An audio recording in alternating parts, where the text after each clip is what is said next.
Welcome to Kanishka kitchen. இன்றைக்கி வந்து நம்ம என்னென்னாக்கா எண்ணெய் காய்ச்ச போகிறோம் தலைக்கு. அதுக்கு வந்து நான் என்னென்ன எடுத்து வச்சுருக்கேன்னாக்கா, முருங்கைக்கீரை கொஞ்சம் எடுத்து வச்சுருக்கேன், ஒரு 4 கொத்து கருவேப்பிலை எடுத்து வச்சுருக்கேன், 2 கொத்து வேப்பாயில் எடுத்து வச்சுருக்கேன். நம்ம கத்தாழையை வந்து இது மாதிரி நல்லா மெலிசாக இந்த மாதிரி கண்ணாடி மாதிரி கட் பண்ணிக்குவோம். ஏன்னா அப்போ தான் இதில் உள்ள ஜெல்லு நல்லா எண்ணெயில் இறங்கும். இது வந்து நான் ஒரு சின்ன கத்தாழையை ஒரு பீஸ் மட்டும் நான் அந்த மாதிரி கட் பண்ணி எடுத்து வச்சுருக்கேன். இப்போ இது கூட வந்து 1 ஸ்பூன் கருஞ்சீரகம்.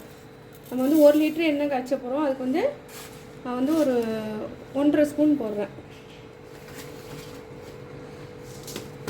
அடுத்தது பார்த்திங்கன்னா வெந்தயம் ஒரு 1 ஸ்பூன்.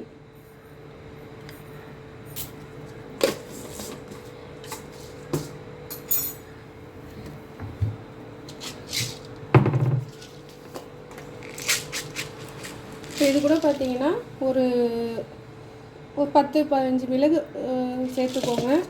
ஸ்பூனில் பார்த்தீங்கன்னாக்கா அதுவும் 1 டீஸ்பூன் அளவே சேர்த்துக்கோங்க. இது பாருங்கள் 1 டீஸ்பூன் அளவு வருது. இந்த மிளகு எதுக்காக அப்படின்னாக்கா, நம்ம தலையில் இந்த ஸ்கால்பில் முடி வளர்ச்சியெல்லாம் நல்லா தூண்டும். அந்த தலையில் உள்ள அரிப்பு அந்த மாதிரி இதெல்லாம் இருக்காது. அதுக்காக தான் அந்த மிளகு. நான் வந்து 1 ஸ்பூன் அளவு மிளகு சேர்த்துருக்கேன்.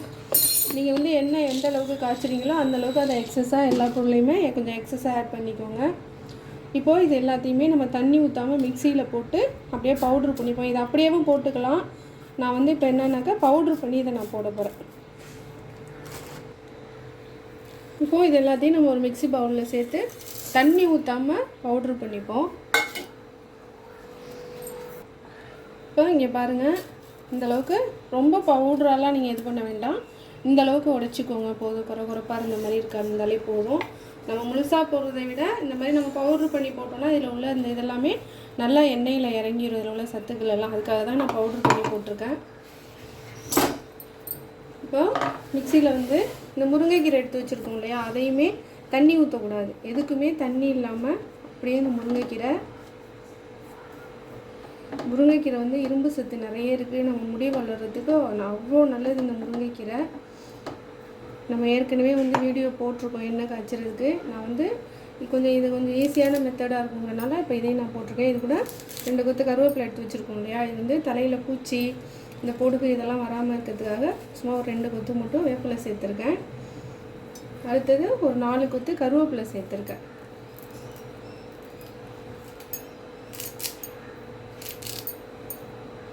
இதையும் அதே மாதிரி தண்ணி ஊற்றாமல் அரைச்சிக்கலாம்.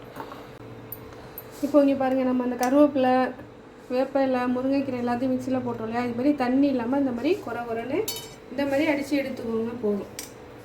நம்ம முழுசாக இருந்தால் எண்ணெயில் ரொம்ப வந்து வெடிக்கும் போட்டால் இந்த மாதிரிலாம் அரைச்சி போடும்போது அதில் உள்ள சத்து எல்லாமே முழுசாக நமக்கு கிடைக்குங்கிறதுக்காக தான் நான் இந்த மெத்தடில் செய்கிறேன். நீங்களே இது மாதிரி கண்டிப்பாக ட்ரை பண்ணி பாருங்கள், நல்லாயிருக்கும். இப்போ நம்ம அந்த கத்தாழையை மட்டும் அரைக்க தேவையில்லை. நம்ம அந்த கத்தாழையை அப்படியே போட்டுக்க போகிறோம். அதனால் கத்தாழையை அரைக்க தேவையில்லை. இதுங்களை மட்டும் நம்ம இந்த மாதிரி அரைச்சிருக்கோம். இப்போ இதெல்லாம் தனியாக இருக்கணும்.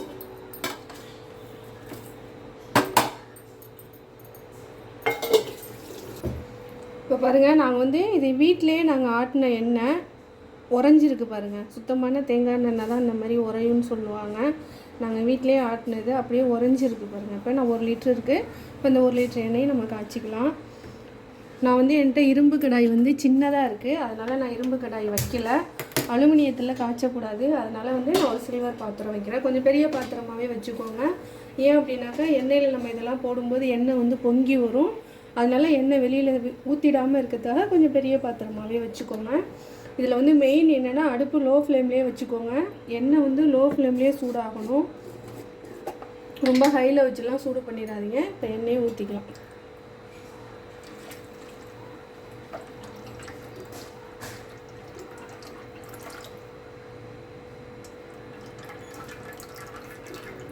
இப்போ பாருங்கள், 1 லிட்டர் எண்ணெய் நான் ஊற்றிட்டேன்.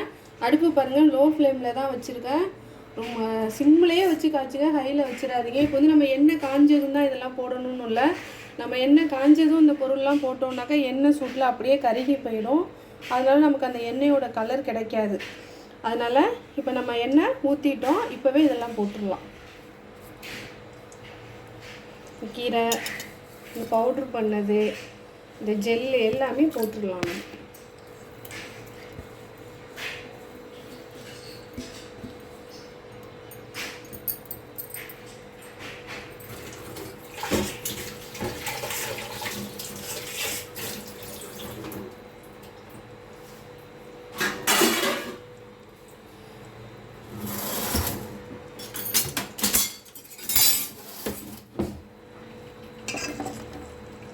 இந்த எண்ணெய் நான் காய்ச்சிட்டு காமிக்கிறேன் பாருங்கள். நல்ல க்ரீன் கலரில் இருக்கும். நம்ம பொதுவாக மற்ற ஜாமான்கள் செம்பருத்தி பூ, கையாந்தரை, கரிசலாங்கண்ணி அது இது நிறைய போட்டு காய்ச்சுவோம். அதெல்லாம் வந்து ஒரு மாதிரி டார்க்கு க்ரீனாக இருக்கும். ஆனால் நம்ம இந்த மாதிரி காய்ச்சிற எண்ணெய் அப்படியே இந்த இலையோட பச்சை தன்மையெல்லாம் வந்து அப்படியே நல்ல க்ரீன் கலரில் இருக்கும். இதை வந்து நீங்கள் வாரம் தேய்ச்சி குளிக்கிறதுனால குளிச்சிக்கலாம். இல்லை இதை நம்ம டெய்லியுமே நம்ம தலையில் அப்ளை பண்ணிக்கலாம். நம்ம நார்மல் தேங்காய் எண்ணெய் யூஸ் பண்ணுற மாதிரியே இதை பண்ணிக்கலாம். இப்போது இது அப்படியே லோ ஃப்ளேம்லேயே இருக்கட்டும். இப்போ பாருங்கள், லோ ஃப்ளேம்லேயே தான் இருக்குது. அந்த லோ ஃப்ளேம்லேயே இருந்து கொதிக்கிது பாருங்கள். இப்போ எண்ணெயோட கலரை பாருங்கள், இங்கே பாருங்கள் எப்படி க்ரீனாக இருக்குது பாருங்கள். நம்ம நார்மலாக மற்றதெல்லாம் போட்டு காய்ச்சும் போது டார்க்கு க்ரீனாக இல்லைனா கருப்பாக தெரியும். ஆனால் அதில் எப்படி ப்யூர் க்ரீனாக இருக்குது பாருங்கள். நம்ம எண்ணெய் லாஸ்ட் வரையிலுமே இதே க்ரீன் தான். அந்த இலையில் உள்ள சாறுலாம் இறங்கி இந்த மாதிரி கலரில் இருக்கும். நம்ம சிம்பிளாக எண்ணெய் காய்ச்சணும், நம்ம அதை வாங்கணும் இதை வாங்கணும் அது இல்லையே இது இல்லைன்னுலாம் நினைக்காம நீங்கள் இந்த மாதிரி ஈஸியாக இந்த மாதிரி இருக்க பொருளுங்களை வச்சு எண்ணெய் காய்ச்சிக்கலாம். முருங்கைக்கீரை, கருவேப்பிலைலாம் நமக்கு ரொம்ப ஈஸியாக கிடைச்சிரும். அதனால் இந்த மாதிரி நீங்கள் செஞ்சுக்கலாம். நான் அதுக்காக தான் அந்த வீடியோ போட்டிருக்கேன். இது கண்டிப்பாக ரொம்ப யூஸ்ஃபுல்லாக இருக்கும், நல்ல ரிசல்ட் கிடைக்கும். நீங்கள் இதை கண்டிப்பாக ட்ரை பண்ணி பார்த்துட்டு கண்டிப்பாக ட்ரை பண்ணி பாருங்கள். இங்கே பாருங்கள் எவ்வளோ க்ரீனாக இருக்குது பாருங்கள். நான் இப்போ கையிலே வச்சு காமிக்கிறேன். இங்கே பாருங்கள்.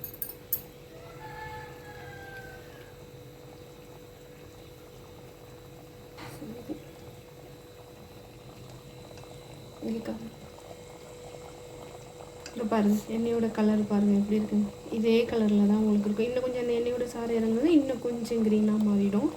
இது அப்படியே நீங்கள் நல்ல முடியல தலையிலலாம் நம்ம நார்மலாக தினமும் தேங்காய் எண்ணெய் யூஸ் பண்ணுற மாதிரியே நீங்கள் பண்ணிக்கோங்க.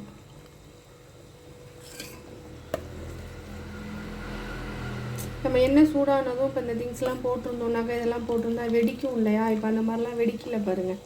இந்த எண்ணெயோட கலரே பார்க்கவே அவ்வளோ அழகாக இருக்குது பாருங்கள். இங்கே பாருங்கள். அந்த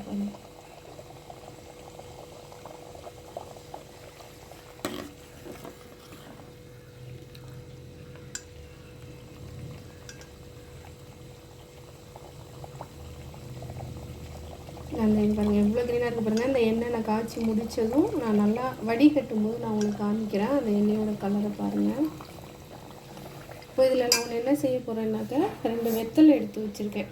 எதுக்காக வெத்தலை அப்படின்னாக்கா நிறைய பேர் வந்து இந்த கத்தாழை போட்டிருக்கனால குளிர்ச்சியாக இருக்கும், எனக்கு சளி பிடிச்சிக்கும், தலையை வலிக்கும்னு சொல்லுவாங்க இல்லையா? அதனால இது மாதிரி 2 வெத்தலையை வந்து எண்ணெயில் காய்ச்சி முடித்ததுக்கப்புறம் அடுப்பெலாம் ஆஃப் பண்ணிவிட்டு இந்த வெத்தலையை வந்து சின்ன சின்னதாக பிச்சு இந்த மாதிரி பிச்சுட்டு இதை வந்து லாஸ்ட்டாக அந்த எண்ணெயில் சேர்த்து அப்படியே போட்டு நீங்கள் கிண்டி விட்டு மூடி வச்சுட்டிங்க, ஆற வச்சுட்டிங்க அப்படின்னாக்கா இந்த வெத்தலையில் உள்ள சாறு வந்து அந்த எண்ணெயில் இறங்கிடும். நமக்கு வந்து அந்த சளி பிடிக்காது. நீங்கள் பயம் இல்லாமல் இந்த எண்ணெயை வந்து நீங்கள் யூஸ் பண்ணிக்கலாம். நான் இதில் வந்து விளக்கெண்ணெயெலாம் நான் சேர்க்கல, ஏன்னா அது ரொம்ப குளிர்ச்சியாக இருக்குங்கிறனால நான் அதெல்லாம் சேர்க்கல. நான் இப்போ வந்து வெறும் தேங்காய் எண்ணெய் மட்டும்தான் அதில் ஊற்றிருக்கேன். உங்களுக்கு குளிர்ச்சி ஒத்துக்கும் அப்படின்னாக்கா நீங்கள் விளக்கெண்ணெய் சேர்த்துக்கலாம். இப்போ அதுக்கு எப்படி நல்லா கொதிக்குது பாருங்கள்.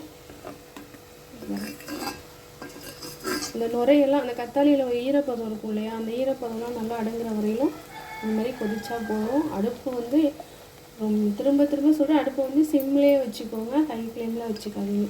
ஏன்னா அப்புறம் அதில் போட்டிருக்கிறதெல்லாம் கருகி போய் எண்ணெயோட கலரே மாறி போயிடும்.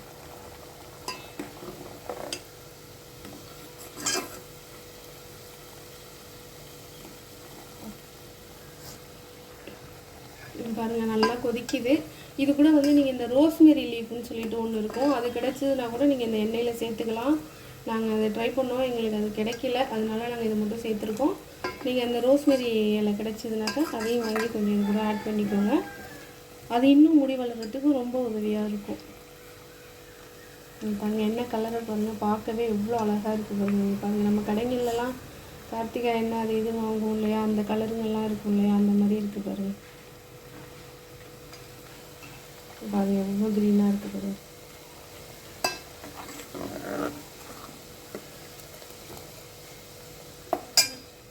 பாருங்கள் அந்த எண்ணெயில் உள்ள ஈரப்பதம்லாம் போய் எந்த அளவுக்கு கொதித்து அதில் உள்ள கலர்லாம் நல்லா இறங்கியிருக்குன்னு பாருங்கள். நீ பாருங்கள் இந்த கலர் அப்படியே இன்னும் க்ரீனாகவே இருக்குது பாருங்கள். அப்போது போதும், நம்ம அடுப்பை ஆஃப் பண்ணிடலாம். ஆஃப் பண்ணிவிட்டு இந்த வெத்தலை எடுத்து வச்சுருக்கோம் இல்லையா, 2 வெத்தலையை மட்டும் இது மாதிரி பிச்சு வச்சுருக்கேன் இல்லையா சின்னதாக, அந்த வெத்தலையை வந்து இதில் அப்படியே போட்டு விட்டுடலாம். போட்டு இதே கிண்டி விட்டுட்டு அப்படியே நம்ம அடுப்பை ஆஃப் பண்ணிடுவோம்.